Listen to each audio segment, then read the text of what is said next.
प्रभु स्मरण।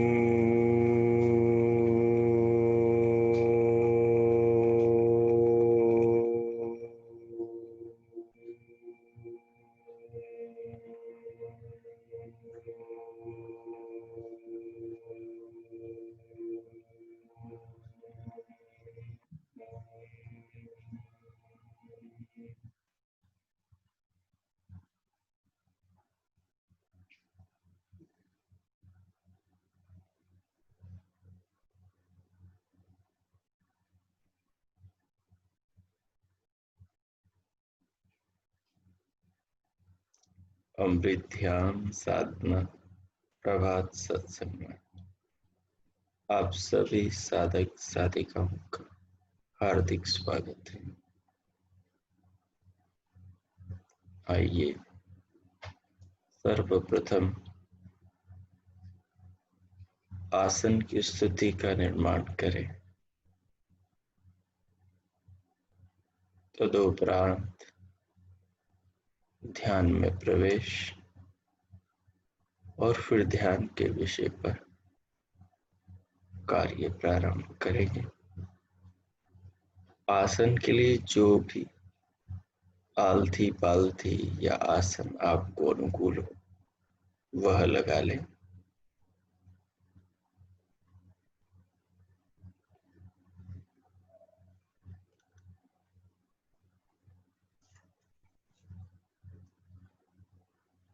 आसन लगाकर अपनी शारीरिक स्थिति को जांचें। कमर, पीठ और गर्दन को सीधा रखें और रीढ़ को सहज रखें।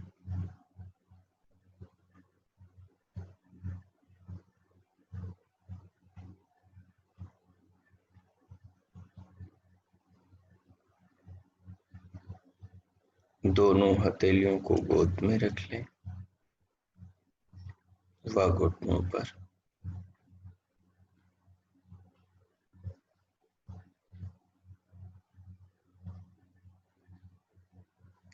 दोनों नेत्रों को कोमलता से बंद रखें।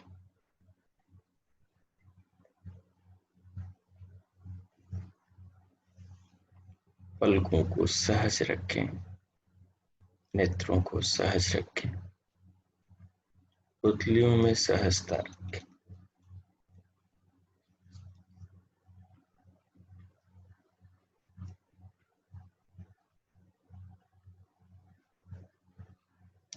तदुपरांत पूरे शरीर को अनुभव करें,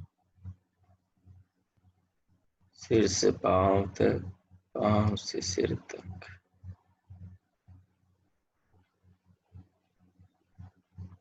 त्वचा से अस्थि तक, अस्थि से त्वचा तक। पूरी देह को अनुभव करें।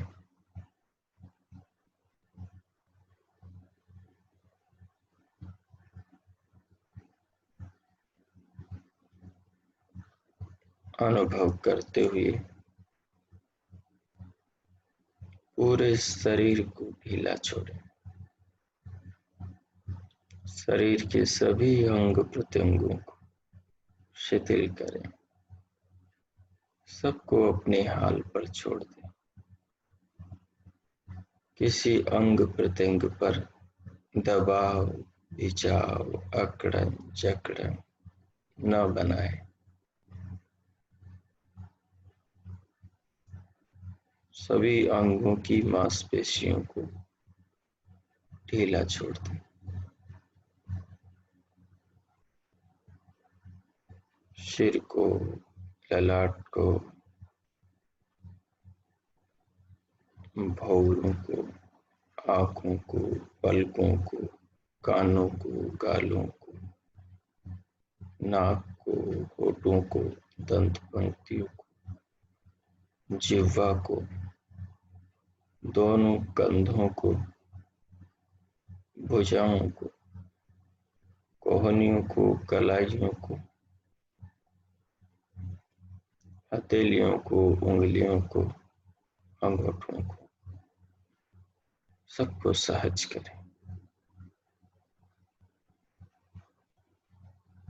पीठ को, छाती को, पेट को, कटी प्रदेश को, दोनों जंघाओं को, घुटनों को, पिंडलियों को,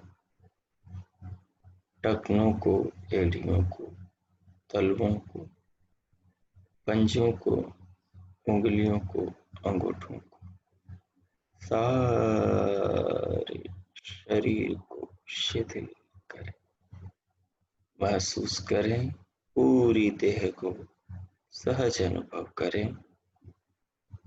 जांचें कि कहीं कोई अंग में दबाव, बिछाव, खिंचाव तो नहीं। किसी अंग पर आपने वहां की मांसपेशियों में अकड़न जकड़न तो नहीं पैदा कर रखी। पूरी देह को अनुभव करें, देहाकृति को अनुभव करें, आसन की स्थिति को अनुभव करें।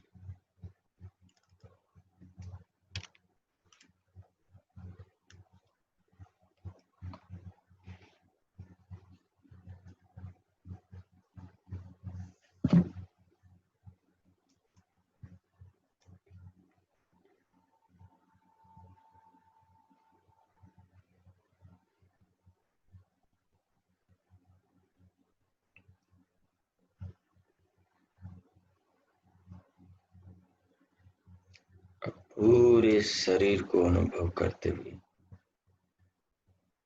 धीरे धीरे बाहर से भीतर लंबा गहरा लयबद्ध श्वास प्रश्वास अनुभव के साथ लें और फिर उसे धीरे धीरे अनुभव करते हुए अंदर लें और उसी प्रकार अंदर के प्रश्वास को धीरे धीरे भीतर से बाहर निकाल दें, अनुभव करते हुए। जब बाहर से भीतर श्वास ले रहे हो उस समय दोनों नथुनों में मन को बिठा दें, मन को फैला दें।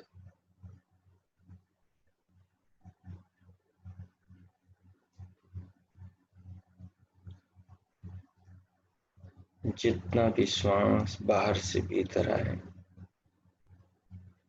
वो मन के संपर्क से होता हुआ अंदर आए। दोनों नथुनों की अंदर की त्वचा पर, अंदर की झिल्ली पर सर्वत्र मन फैल जाए। तो फिर श्वास को आप महसूस करो, अनुभव करो।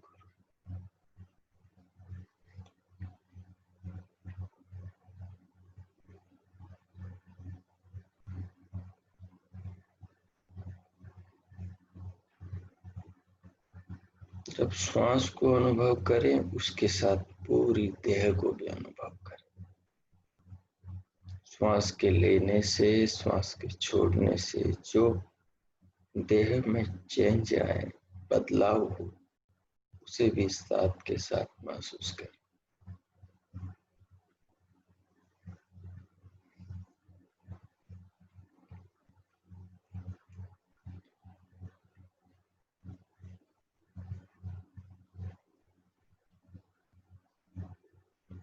जितना धीरे हो सके उतना धीरे धीरे सांस लें। जैसे घड़ी की सुई की टक टक आपको सुनाई दे, इस प्रकार से उसे सुनना। उसी प्रकार से बाहर से भीतर आने वाली श्वास को बहुत बड़ी बारीकी से, बड़ी सूक्ष्मता से अनुभव करना, महसूस करना। नाक के अंदर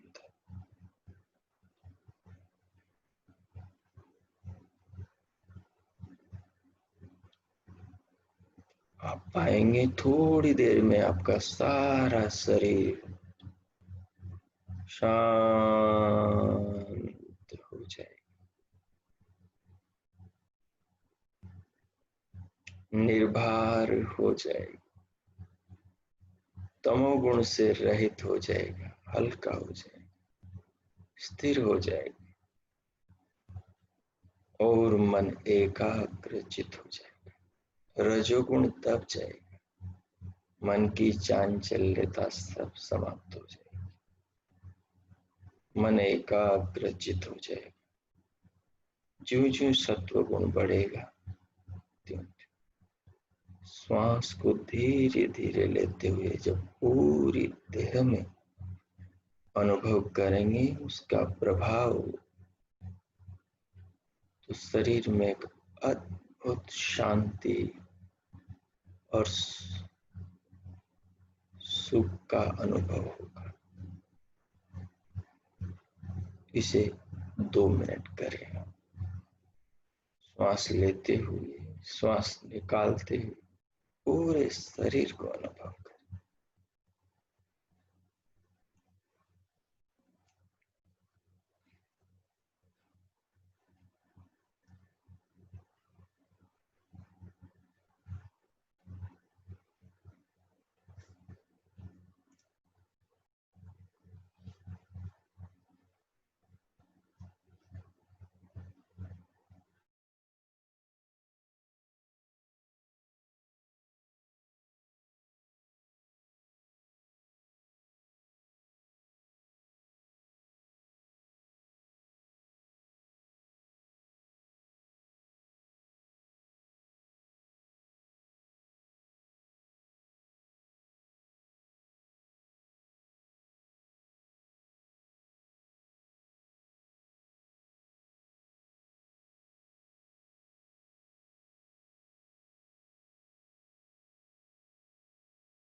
ओ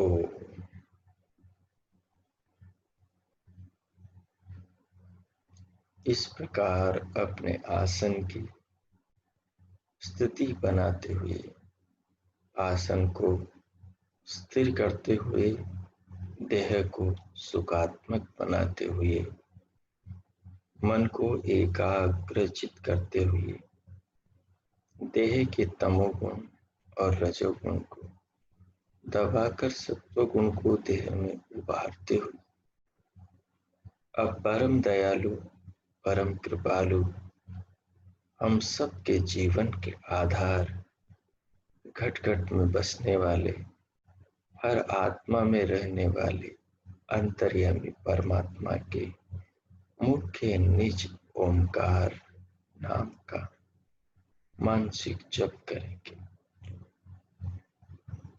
मानसिक जप से जहाँ एकाग्रता बढ़ती है वहीं साथ का साथ साधक को अनुभव भी होता है, और वो अनुभव इतना अद्भुत होता है कि शब्दों से तो उसे किसी को बताया ही नहीं जा सकता।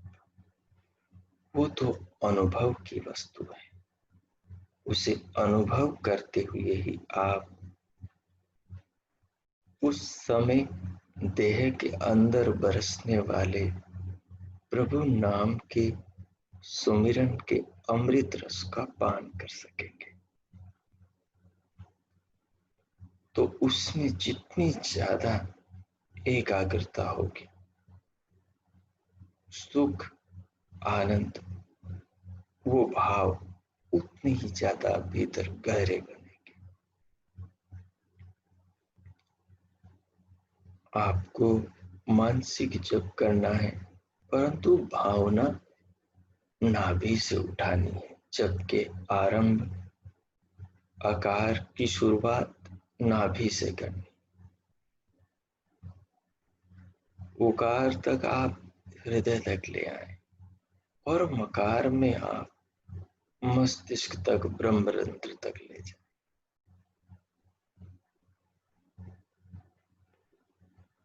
अर्थात धीरे धीरे ऐसा समझ में आ जाएगा। नाभि से शुरुआत करेंगे, जैसे दीपक जलाते हैं। दीपक की लौ का प्रकाश, दीपक की लौ बिल्कुल नीचे से शुरू होती और धीरे बढ़ती बढ़ती अपने प्रकाश को फैलाती। जब आप मानसिक जप करेंगे ओमकार का, तो मानो ओमकार का दिया नाभि से जलेगा और उसका प्रकाश, उसकी लौ का ऊपरी भाग सीधा ब्रह्मरंध्र तक जाएगा और आपको अत्यंत आनंद की, खुशी की अनुभूति होगी। उसे महसूस करने में, बिना सोचे ही केवल महसूस करने में ही इतना अच्छा अनुभव होगा। और फिर उसके साथ भावना कि भगवान, हे प्रभु, आप मेरे जीवन सखा हो। आप मुझे दुनिया में सबसे ज्यादा प्रेम करने वाले मालूम होते हो, प्रेम करने वाले हो। सब छोड़ जाएं, सब स्वार्थ के हाथों बिक जाएं, पर आपका और मेरा ऐसा रिश्ता है जिसमें स्वार्थ कभी आ नहीं सकता। मुझसे तो कोई गलती हो सकती है, पर प्रभु आपसे तो कोई गलती हो ही नहीं सकती, क्योंकि आप तो सर्वज्ञ हैं, संपूर्ण ज्ञान के महान अक्ष भंडार है। मैं जीव अल्पज्ञ हूँ, मैं वृत्तियों के जाल में फंसा, मैं भावनाओं की उलझनों में उलझा, मैं संसार के विषयों के जाल के भंवर जाल में फंसा हुआ। कई बार संसार की मोहमाया में ऐसा फंस जाता हूँ, उलझ जाता हूँ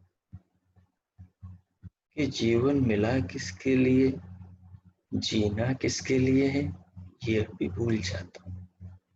हे दीनानाथ, सुध लीजिए, ऐसी कृपा कीजिए कि मेरी बुद्धि जो आपकी दी हुई है, ये मुझे सत्कर्मों पर, आपकी राह पर निरंतर चलाती रहे। तो सोचना तो आपको नहीं है, पर पीछे एक भाव बना रहे कि आप पिता हो, मैं पुत्र हूँ। आप इस देह के निर्माता हो, मैं इस देह का भोक्ता जीवात्मा हूँ। आप परमात्मा है,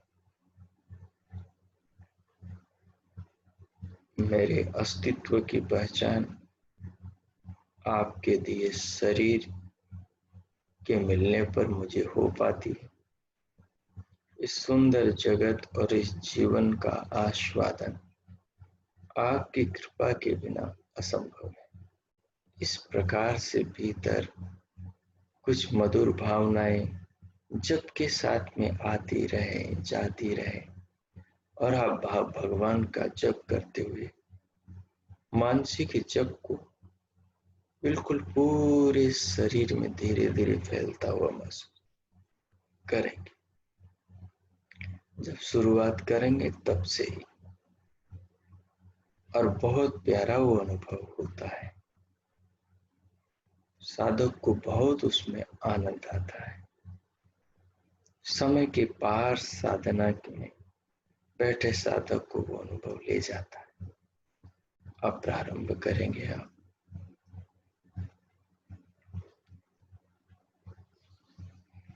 वो प्रारंभ कीजिए। 5 मिनट आपको यही प्रयोग करना है। कुछ चेंज, कुछ बदलाव करने की जरूरत हो तो आप अंदर ही अंदर कर सकते हैं। प्रारंभ करें। वो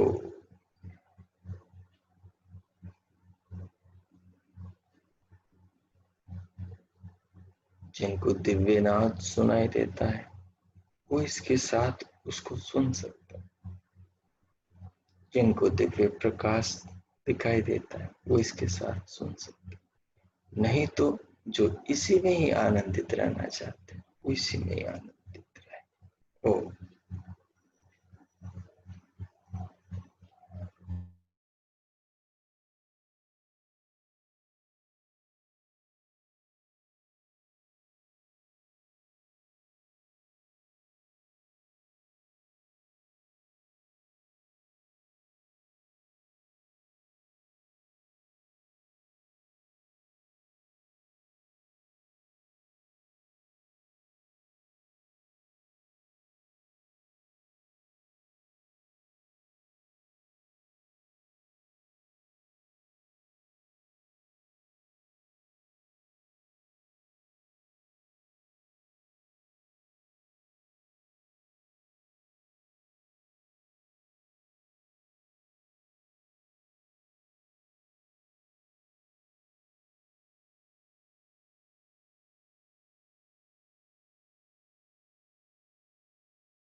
मन ही मन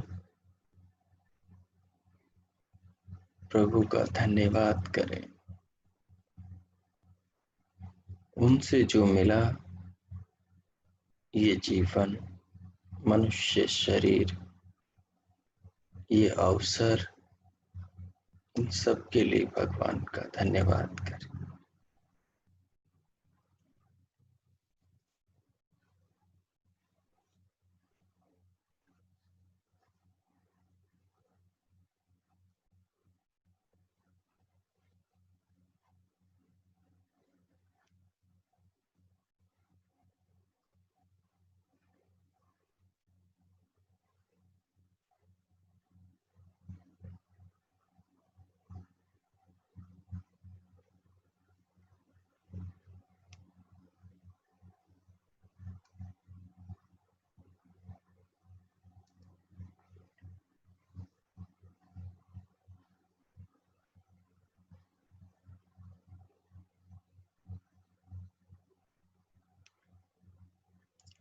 अब आगे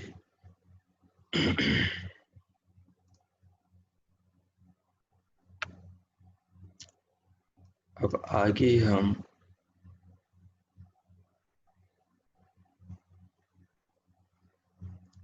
त्रेतवाद के इस प्रकरण में वेद में जो भगवान ने जीवात्मा का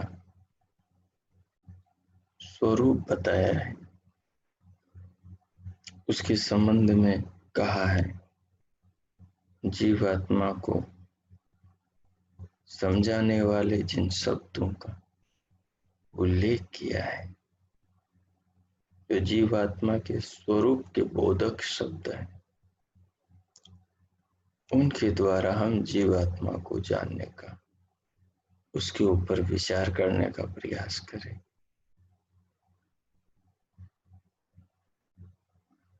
तो आगे जीवात्मा को लेकर हम अब ध्यानमय चिंतन करेंगे।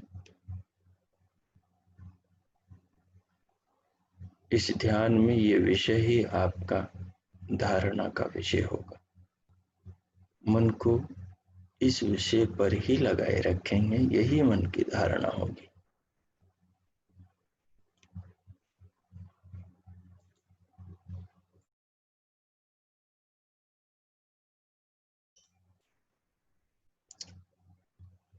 और इसी विषय से संबंधित निरंतर विचारों के प्रवाह का नाम ही ध्यान होगा।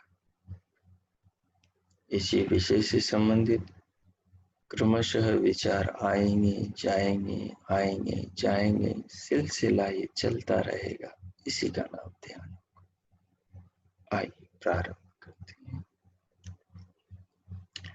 वेद भगवान सृष्टि रचयिता प्रभु, जीवन दाता, दयालु जगदीश्वर, हम सब मनुष्यों, हम सब के शरीर के अंदर रहने वाला जो हमारा अपना यानी हम जो आत्मा है, उस आत्मा के बारे में भगवान क्या बताते हैं? भगवान कहते हैं,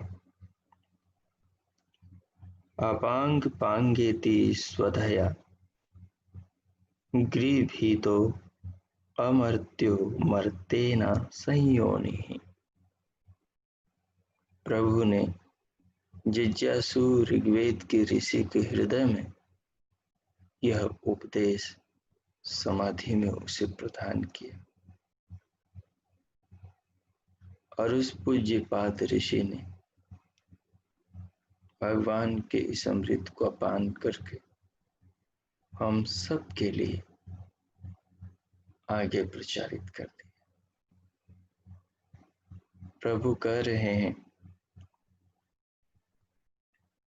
जीवात्मा को अमरण धर्म बतला रहे हैं, और ये ऋचा कहती है कि जीवात्मा का अर्थ है जो जीवन को धारण कर चुका आत्मा है, वो जीवात्मा कहलाता है। तो जीवात्मा को अमरण धर्म ऋचा बतलाती है। ऋचा कहते हैं जो रित से भरी हो, रित कहते हैं सत्य को। तो भगवान का जो विचार है, जिसका नाम मंत्र है और जिसको ऋचा कहते हैं, मंत्र का अर्थ विचार है। किसका विचार? प्रभु का विचार है। प्रभु का विचार है और भगवान का विचार सत्य ही होता है। इसी बात को ऋचा शब्द से कहते हैं कि भगवान का मंत्र तो ऋचा है, यानी सत्य से भरा है। और वो सत्य क्या है कि जीवात्मा को अमरण धर्म कहा है, यानी जीवात्मा अमरण धर्म है, वो कभी मरता नहीं।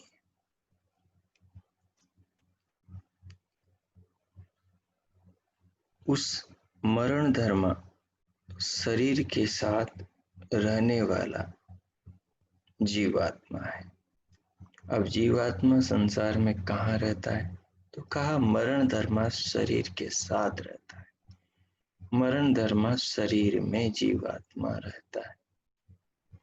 फिर क्या करता है? तो प्रभु ने कहा जीवात्मा शरीर के पालनार्थ, शरीर के रक्षार्थ, शरीर की जरूरतों की पूर्ति करते हुए खाद्य, पेय, वस्त्र, आभूषण, मकान, भवन, साधन आदि को जुटाते, संग्रहित करते हुए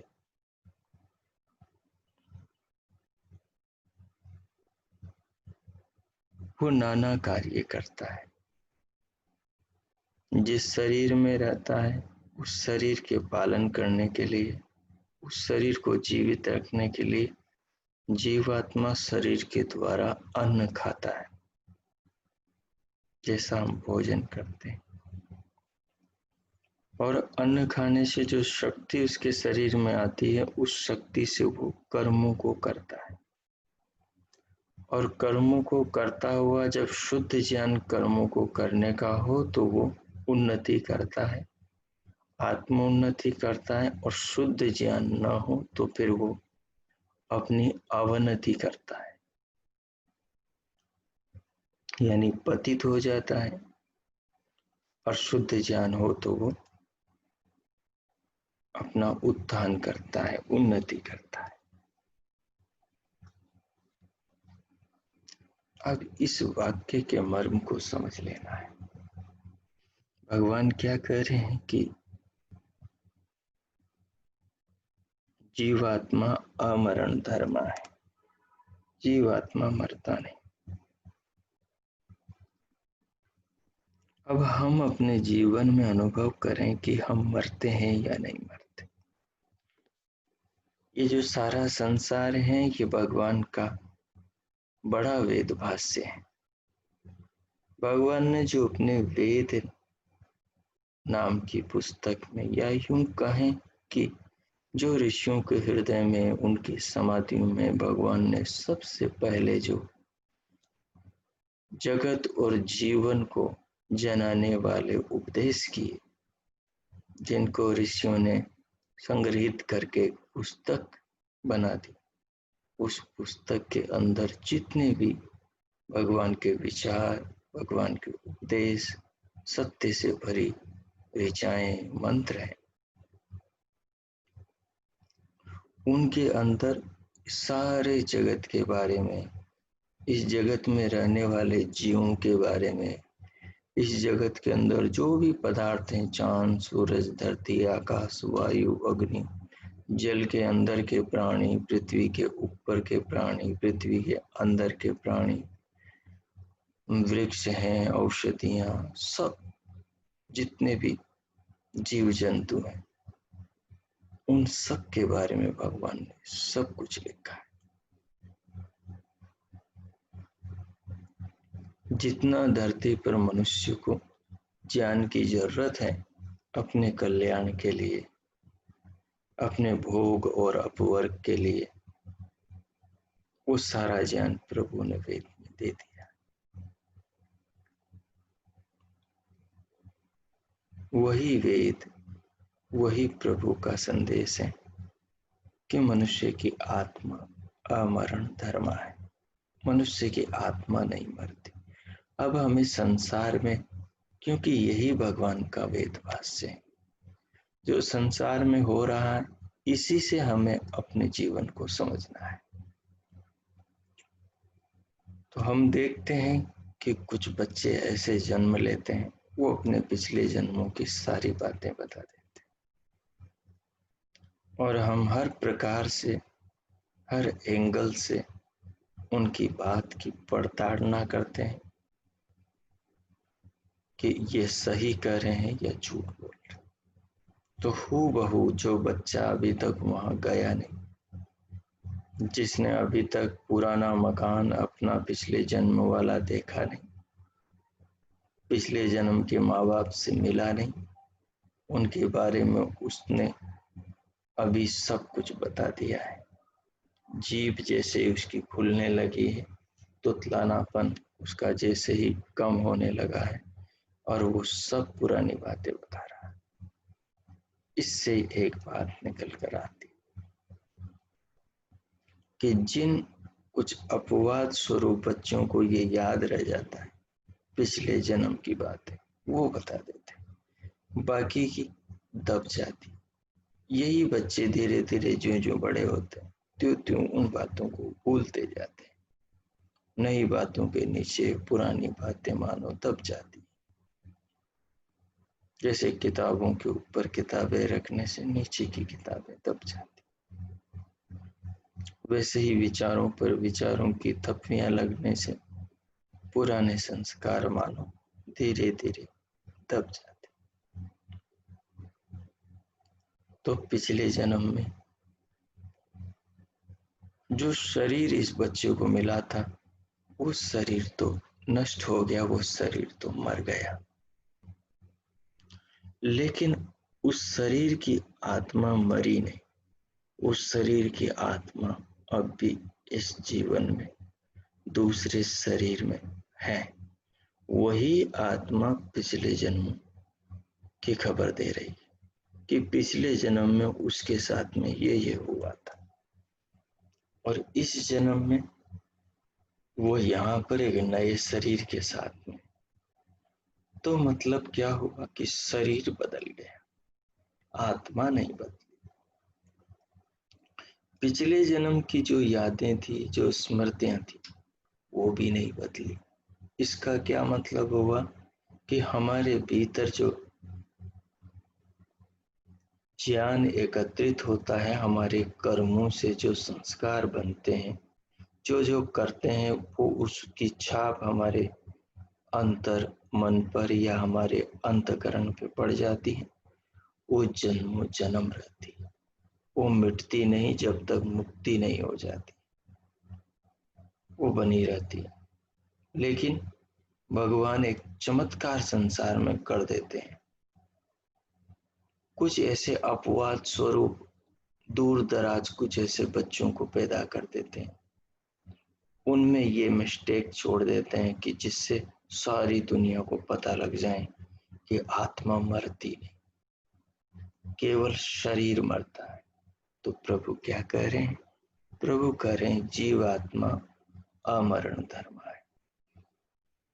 युद्ध के मैदान में खड़े योगेश्वर कृष्ण, वेद मूर्ति महाविद्वान अर्जुन से पूरे भारत की भावी पीढ़ियों से कहते हैं, श्री कृष्ण के मुंह से भगवान वेद व्यास मानो कहलवा रहे, या श्री कृष्ण के उपदेश को वेद व्यास महाभारत में लिख रहे हैं और कह रहे हैं, हे अर्जुन, मैं तेरे और मेरे पिछले अनंत जन्मों को जानता हूं।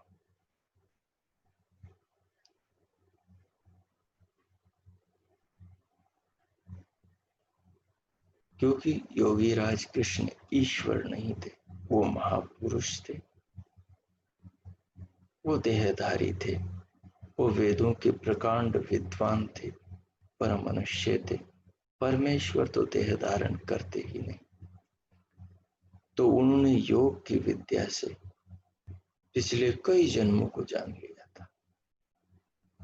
ऐसा ही योग दर्शन में व्यास भाष्य में भगवान वेद व्यास वहां पर और भी एक दो ऋषियों के बारे में बताते, जिन्होंने पीछे कई जन्मों को जान लिया था। भगवान आवट्य और जैकी सभ्य की चर्चा आती, वहां पर ये राज खुलता है। तो इससे ये सिद्ध हो गया कि आत्मा मरता नहीं, शरीर मरता है। शरीर का बदलना ही जीवात्मा का नया जन्म होना है, पुराने जन्म से छुट्टी हो जाना है। पुराने शरीर का छूटना मौत है, मृत्यु है। नए शरीर का मिलना जन्म है। पर नए और पुराने के बीच में एक रहने वाला जो आत्मा है, वो न मरता है न वो जन्म लेता है, वो सदैव एक जैसा है। तो भगवान ने कहा जीवात्मा अमरण धर्मा है, वो मरता ही नहीं। मतलब हम सब मरते नहीं हैं, हमारे शरीर मर जाते हैं, हमारे शरीर नष्ट हो जाते हैं, हम नहीं मरते। अब और आगे बढ़े। प्रभु ने कहा इस शरीर में रहता हुआ इस शरीर की चिंता करता है, इस शरीर की जरूरतों को पूरा करता है, उसके लिए ये क्या करता है, कर्म करना पड़ता है। तो कर्म करेगा तो उसके लिए शक्ति चाहिए, तो वो शक्ति से अन्न से मिलती है, खाने पीने से।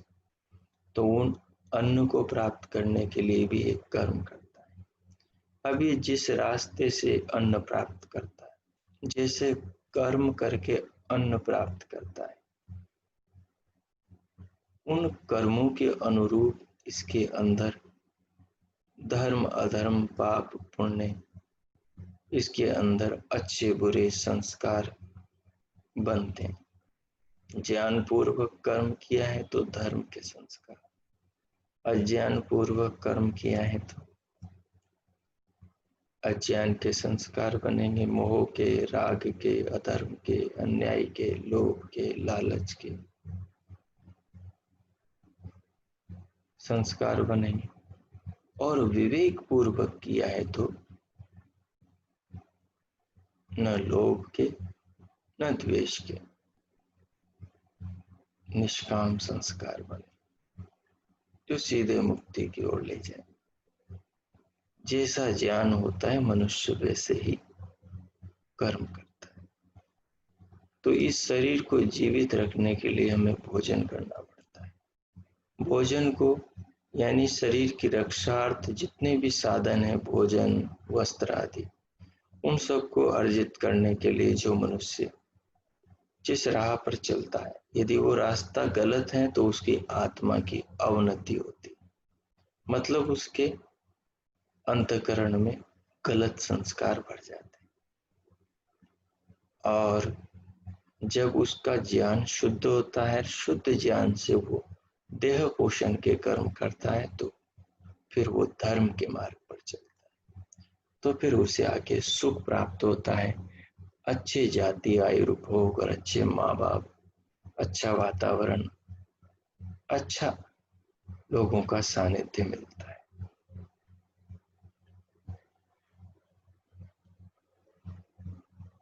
तो इस प्रकार से ये संदेश है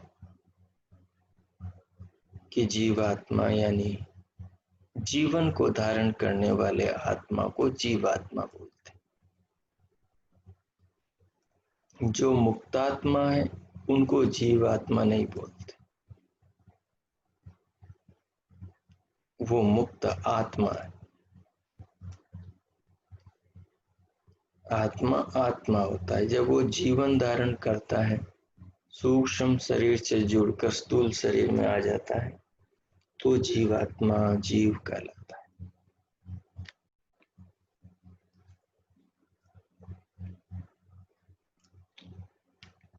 लेकिन जब सूक्ष्म शरीर छूट जाता है मुक्ति में, तो वो मुक्ति को भोगता हुआ मुक्तात्मा कहलाता है।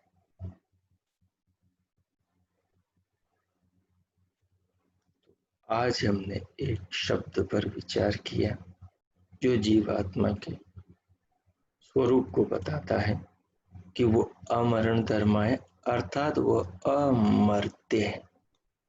अमर्त्य आत्मा अमर्त्य है, वो कभी मरता नहीं है।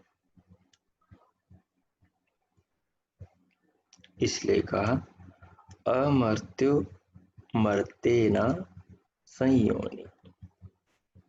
मरने वाले शरीर में न मरने वाला आत्मा रहता है। और धीरे धीरे हम विचार चिंतन करते हुए उस तत्व को समझेंगे। शरीर बदलते रहते हैं, आत्मा नहीं बदलता। बहुत करीब से इसे महसूस करेंगे। अब इस सारे चिंतन को आप अपने मानस पटल पर अंकित कर लें, ताकि कभी भी इन स्मृतियों को लेकर दिन में आप विचार कर सकें। इस पर 2 मिनट में आप इस पूरे भाव पर विचार करें, इसको मन में स्थिर करें और भगवान का हृदय से भावना पूर्वक शिशु की भांति धन्यवाद करें। उनकी कृपा से जो जीवन मिला और इस जीवन में जो ज्ञान मिला, उससे हम ये सब आत्म कल्याण के निमित्त कर रहे हैं। ये सौभाग्य भी भगवान की कृपा से मिला। भगवान का धन्यवाद करें। इन सारी बातों को अपने मन में स्थिर करें, फिर धीरे धीरे भीतर से बाहर आ जाएं अंग प्रत्यंगों पर। ओ, अब मैं मौन होता हूँ। 2 मिनट में आप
अब धीरे धीरे अंतर जागरूकता को देह पर लाएं, मांसपेशियों में फैलाएं